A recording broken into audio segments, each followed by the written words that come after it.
Banks are systematically discriminating against creators and agencies in the OnlyFans space. My name is Liam Turnbull, CEO here at TDM, and we've grown over 1,000 creators in the last 4 years. And by the end of this video, you'll have more of an understanding into how to navigate the banking side of OnlyFans. All financial institutions have a low appetite for risk, and so adult banking has always been a problem for creators and agencies, but it is linearly getting worse with time. And now we have creators left vulnerable, being preyed on by agencies that are doxing and financially taking advantage of their inability to have a bank, process payments, etc. And agencies are deprived of the right to even run a simple business model in the need of having to have multiple banks across multiple currencies and jumping through hoops to meet compliance checks that are simply just unreasonable.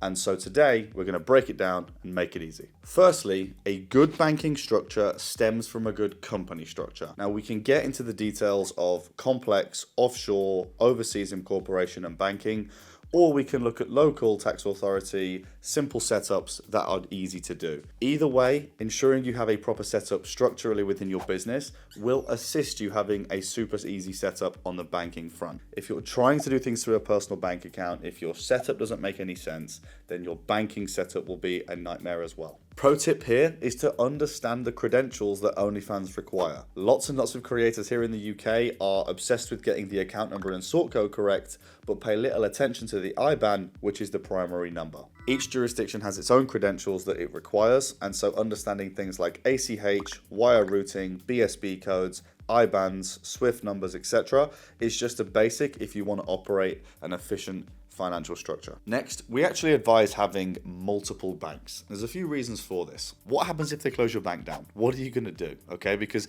if you have one bank and it gets closed or funds are frozen or your access is revoked, what's your alternative? You could potentially lose a lot of funds, or at least they could be frozen for up to 60 days. You could potentially lose a bank altogether and then have to jump through hoops to get more, meaning you have no way to trade. Really, there's not many arguments in favor of having just one bank account. It's also common for compliance checks for banks to ask you for proof of trading with other bank accounts. So if you don't have those, you might not be able to meet the compliance of that bank and therefore again lose another bank account. We suggest having as many as you can. That's not to say that you need to use them, but having bank accounts is never a bad thing, and the hour or so that it takes you to set it up is really, really worth it, especially initially getting a few out there. Once you have a choice of bank accounts, you can start to be more efficient and picky in the way that you run your business. You can have a flow of incoming and outgoing payments, and you can actually separate where you keep the funds. This is going to eliminate the risk of them all being lost at once, and it's going to naturally spread the risk of there ever being missed payments or issues with account closures. We advise that you keep your funds stored in a high street bank, just because it's way easier to go and collect the funds if they need to pay them out to you, or to go and deal with them if there's a compliance issue, or to go in and have a chat if they've closed your account. It's much, much easier than if an online bank decided one day they don't want to bank with you anymore, they freeze all of your money. What are you going to do? Sit on hold? Another pro tip here is going to be to frequently withdraw from either your page if you're a creator, or from all of your creators' accounts if you're handling the banking for creators as an agency.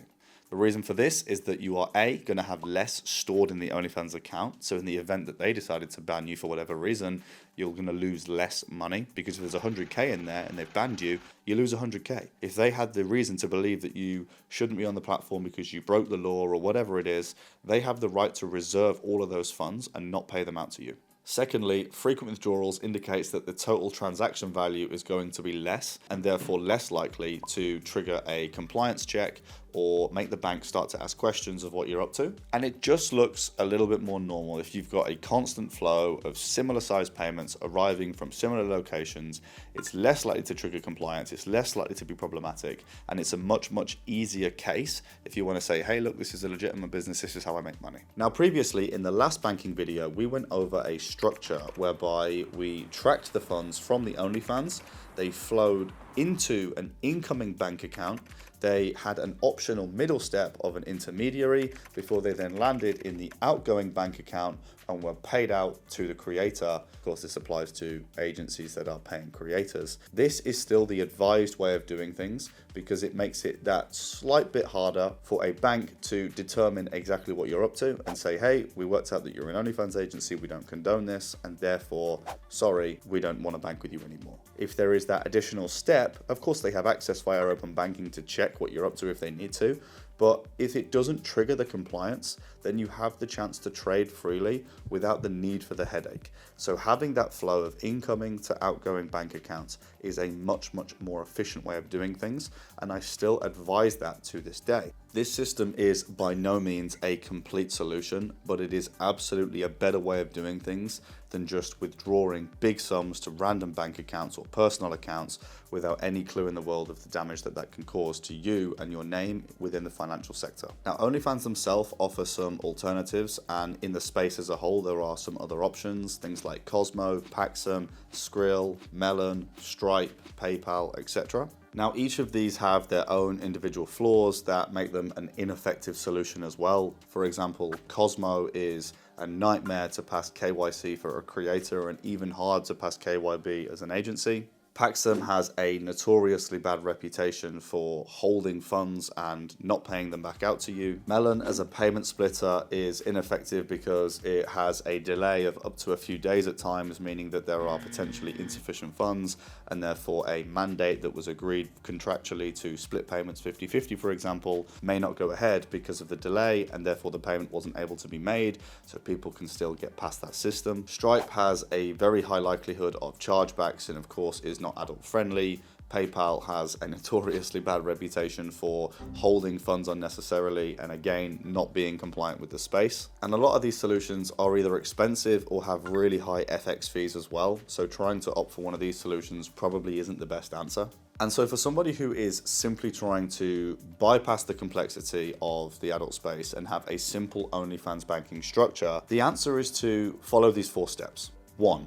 Ensure a good company structure behind the banks themselves. 2. Use the correct details for the jurisdiction that you're trying to withdraw to. 3. Have multiple banks and store the majority of your funds in the high street. And 4. Use the incoming and outgoing flow that we spoke about earlier. If you follow these 4 steps, the chance of you having an easier ride with banking are almost guaranteed. As I say, by no means is this the solution, and you will definitely still encounter problems, but this is the best way to get off to the right start if you're just looking to make some basic changes to make your life easier. There are, of course, some more advanced solutions that do actually solve the problem, and if you're interested in the opportunities that we have with offshore banking, offshore incorporations, and adult-friendly banks, then drop me a message. I'll be sure to put you in touch with the right kind of people.